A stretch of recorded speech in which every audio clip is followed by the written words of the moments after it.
هذا قصيدة نصائح إسلامية. يقول: يا مولج الصبح من ليل الظلام جهار،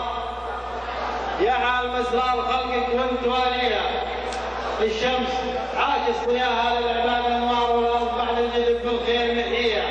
يا مسير الماء من ابحارك سبل وامطار، عذب من المال حفظك تزكيها، يا مقسم رزاق خلقك عاقل ستار، يا فرج الضيق بعد القلب معطيها.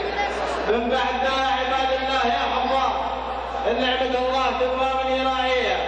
بقرا لكم كم نصيحة تلفت الأنظار، نصائح والصراحة في معانيها، تراقبوا الله والظاهر في الأسرار، وشهادة الزور تنهوا المشافيها، وتجنبوا الكذب والغيبة والاستهتار، لا تنسوا من حفرة وقع فيها، وتراحموا واقدروا يا اخوان الاستغفار، بالمعصية وقت الإخلاص تمحيها. الله عالم شديد قابل غفار، دارس خفى النفس واخفى من خوافيها، يسمع جبيبنا من فوق الصفاه انسار، في ظلمة الليل يترقب بماشيها، عالم عليم معلم بالقلم الافكار، بالحق اتقن وبين كل شيء فيها، منح عباده حواس السمع والابصار والشم والطعم لشيلها وحاليها، والهم كفيف النظر بالحس والاصرار، يرضى بحياته بعمر الله يقضيها، المانع المعطي الشافي من الاضرار، إن شاء عفا والعلى الوحدة يشافيها، حكيم بين ايش الجنة وايش النار،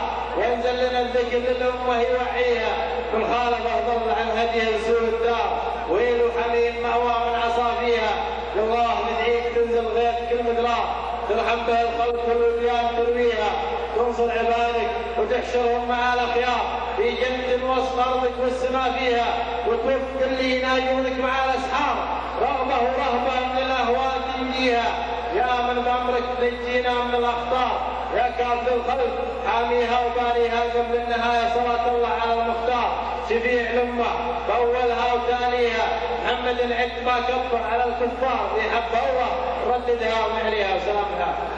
الصلاة والسلام. حسن.